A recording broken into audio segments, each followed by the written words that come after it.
Meus queridos irmãos, muito boa noite na gloriosa paz do Senhor. Desejo falar um pouco da pessoa gloriosa do Senhor Jesus Cristo, Senhor e Salvador da minha vida, a quem eu amo, a quem eu adoro, a quem eu sirvo. Quero falar das duas fases do Senhor Jesus Cristo.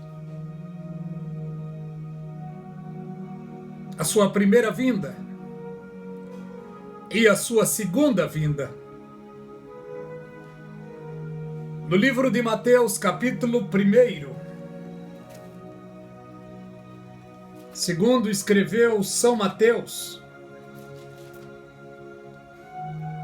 capítulo 1, louvado seja o Senhor Jesus Cristo, versículo 18 a seguir. Ora, o nascimento de Jesus Cristo foi assim: estando Maria, sua mãe, desposada com José, antes de se ajuntarem, achou-se ter concebido pelo Espírito Santo. Então José, seu marido, como era justo, não queria infamar e intentou deixá-la secretamente. E projetando ele isto, eis que em sonho lhe apareceu o anjo do Senhor, dizendo: José, filho de Davi, não temas receber Maria, tua mulher, porque o que nela está gerado é do Espírito Santo. E ela dará luz a um filho, e lhe porás o nome de Jesus, porque ele salvará o seu povo dos seus pecados. Vemos pela palavra de Deus que Jesus Cristo, a semente da mulher, foi prometida por Deus ao primeiro casal no jardim do Éden. Assim que eles vacilaram, Deus prometeu dar resgate através da semente da mulher. Anos se passam, Deus vem usando os seus profetas para falar da chegada do seu filho a este mundo. O profeta Isaías já deixou dito na palavra, quando diz: eis que a virgem conceberá e dará luz a um filho, e o seu nome será Emanuel, que traduzido é Deus conosco. No livro de Isaías também, capítulo 9, o verso 6, nos diz: porque um menino nos nasceu e um filho se nos deu. O principado está sobre os seus ombros. O seu nome será Maravilhoso Conselheiro, Deus Forte, Pai da Eternidade e Príncipe da Paz. Cumpriu-se os dias. Ele nasceu em uma manjedoura, um lugar fedorento, que é um tipo do coração do ser humano. Mas vemos o plano de Deus se cumprindo. Está escrito no livro de João, capítulo 3 e o verso 16. Porque Deus amou o mundo de tal maneira que deu o seu Filho único, para que todo aquele que nele creia não pereça, mas tenha vida eterna. Jesus Cristo nasceu de maneira humilde, simples.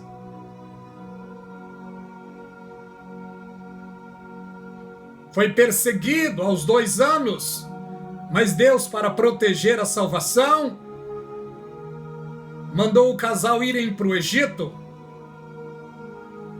Cumprindo-se os dias da perseguição, até que chegou ao cabo a vida do perseguidor, o anjo diz a José e a Maria no Egito: agora podem voltar, porque aquele que buscava a vida do menino é morto. E eles voltam e vão morar na Judéia, uma cidadezinha pacata, humilde. E Jesus Cristo vai crescendo. Na profecia foi dito sobre ele que ele se alimentaria de manteiga, de mel, até que soubesse diferenciar as coisas. De uma maneira muito simples, ele foi crescendo no anonimato. Somente José e Maria sabiam algo, não na totalidade, mas alguma coisa eles sabiam, porque eles eram leitor da Torá e tinha promessas sobre a morte,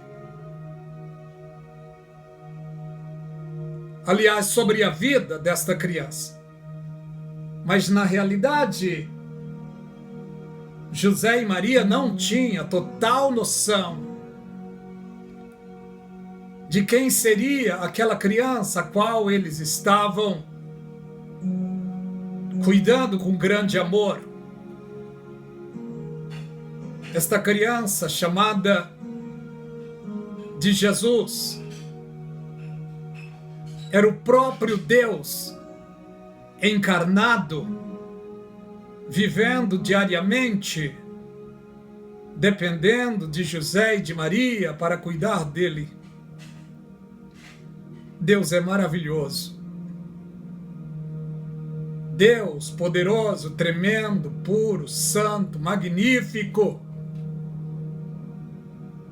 Aquele que tem em si toda a santidade, toda a dignidade, humanizou-se. Foi dependente de José e de Maria por um tempo. Maria e José não tinham total noção, na realidade, de quem era aquela criança. Sabemos hoje, pela palavra de Deus, que aquela criança era o próprio Deus crescendo, humanizado, para sentir o que o ser humano sente. Louvado o nome do Senhor. E ele vai crescendo, crescendo, crescendo. Aos 12 anos, falou aos doutores no templo. Dos 12 anos aos 30, não se fala muito nele. Mas a Bíblia diz, a profecia diz que ele seria homem de dor, experimentado nos trabalhos. O seu ofício, carpinteiro, e um bom carpinteiro. Cumprindo-se os dias, certamente ele faz uma reunião com a sua família e passa a carpintaria para os seus irmãos.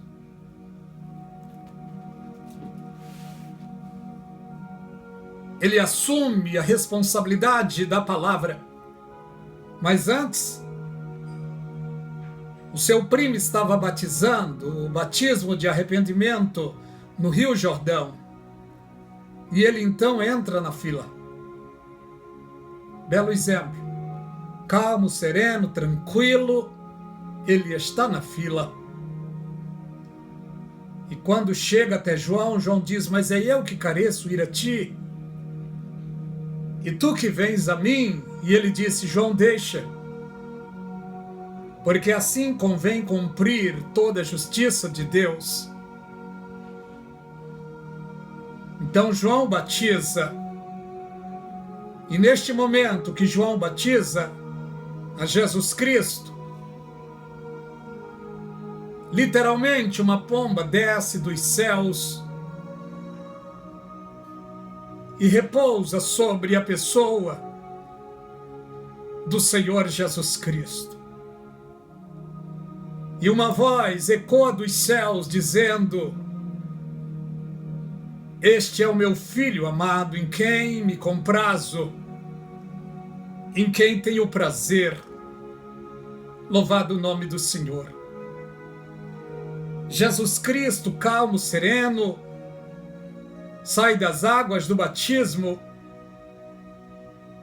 Acredito que João olha para aquela multidão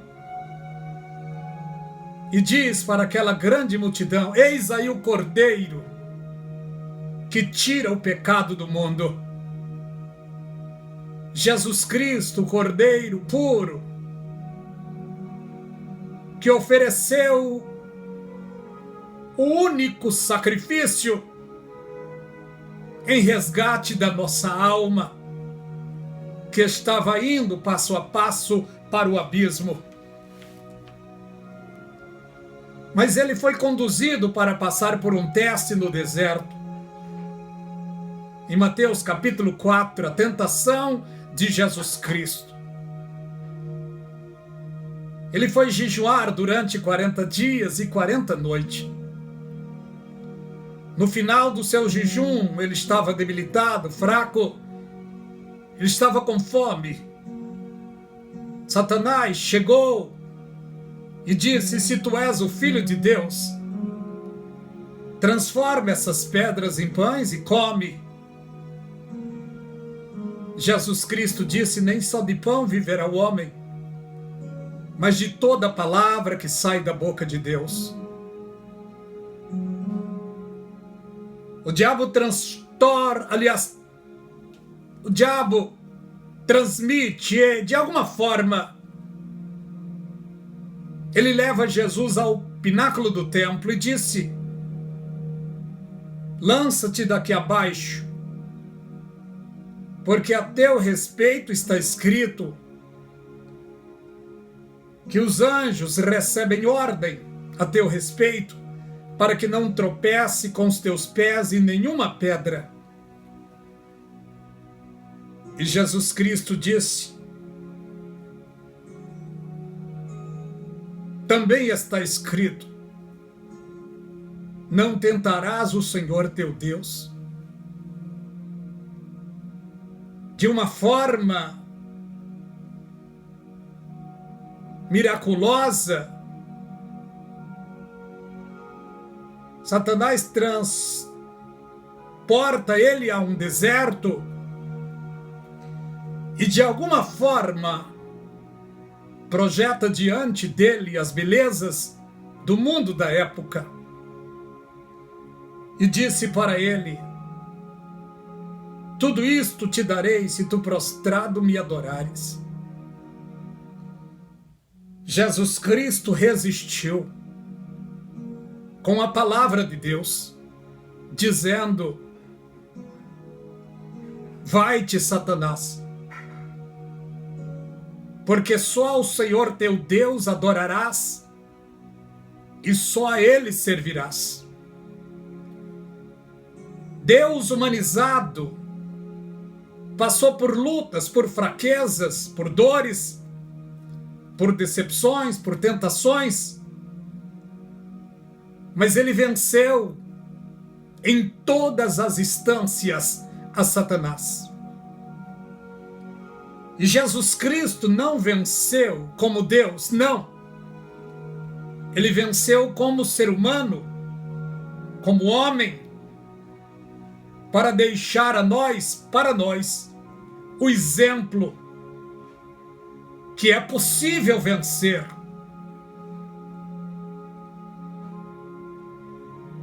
Estamos vencendo Satanás diariamente, não por mérito próprio, não,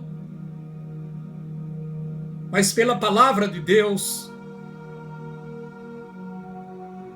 pelas armas espirituais. Porque o apóstolo Paulo, sabendo disso, que os cristãos seriam atacados quase que diariamente, ele deixou dito para a igreja, em Efésios 6 e 10, no demais, irmãos meus, fortalecei-vos no Senhor e na força do seu poder, porque nós não temos de lutar contra a carne e o sangue, mas contra as hostes espirituais da maldade. nos lugares celestiais.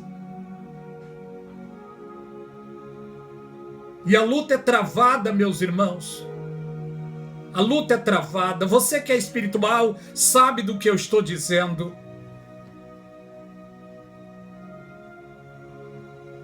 O sangue de Jesus Cristo é a nossa cobertura. Devemos estar em oração, em vigilância. E mesmo assim não somos perfeitos. É um dever nosso, como servos e serva de Deus, estarmos em oração e em vigilância. Mas mesmo assim não somos perfeitos, somos atacados quase que diariamente. Jesus Cristo foi atacado de maneira ferrenha, mas ele venceu com a palavra de Deus. Nós venceremos também pela palavra de Deus. Louvado o nome do Senhor. A Bíblia diz que ele, Jesus Cristo, sendo Deus, não teve por usurpação de ser igual a Deus. Antes ele se humilhou até a morte, e morte de cruz.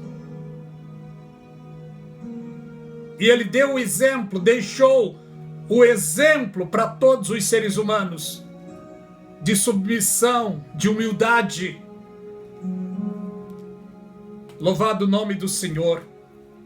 Enquanto ele estava neste mundo, vivendo diariamente, ele viveu submisso à vontade de Deus, do seu Pai. E ele venceu as intempéries dessa vida, as lutas desta vida, as decepções humanas, os fracassos humanos, as frustrações humanas. Ele venceu tudo para nos dar o exemplo. E antes de ir para a glória, ele disse aos seus discípulos, ao seu povo: no mundo tereis aflições, tenham bom ânimo. Cabe a nós, a mim e a você, termos ânimos para vencermos, porque os dias são maus. O seu lado simples e humilde, ele revelou na sua primeira vinda.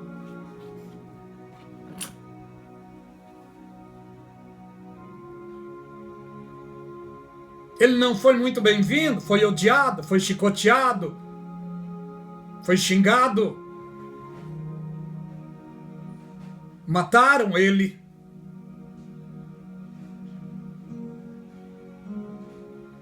Mas era necessário, porque a Bíblia diz que sem derramamento de sangue não poderia haver remissão de pecado. Foi necessário ele morrer na cruz do Calvário. E no momento em que ele disse: Pai, está consumado, e expirou, morrendo na cruz, o véu do templo se rasgou de alto a baixo. Neste exato momento, estava abrindo a porta da graça. Jesus ofereceu o maior e o mais perfeito sacrifício, uma vez.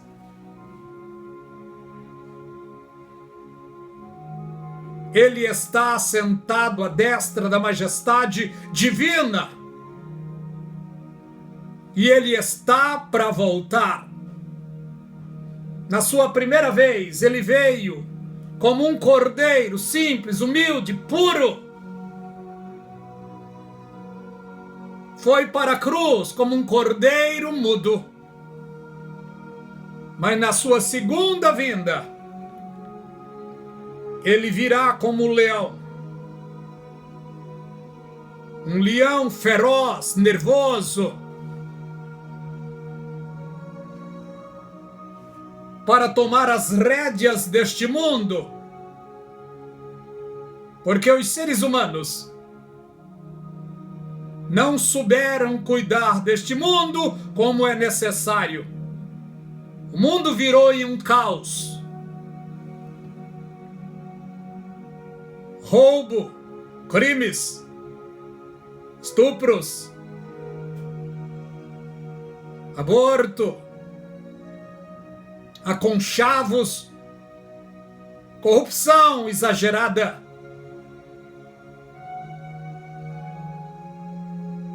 Jesus Cristo está para voltar, para tomar as rédeas deste mundo, colocar as coisas nos lugares. Na sua primeira vinda, ele veio como um cordeiro mudo. Na sua segunda vinda, ele vem como um leão da tribo de Judá. E a Bíblia diz que o mundo está firmado e não poderá vacilar. Aceite ele hoje, se você ainda não fez isso. Aceite ele como seu único e suficiente Salvador da sua vida. Porque ele morreu por mim e por você na cruz do Calvário. Cabe a mim e a você darmos crédito à sua palavra, darmos valor à sua palavra.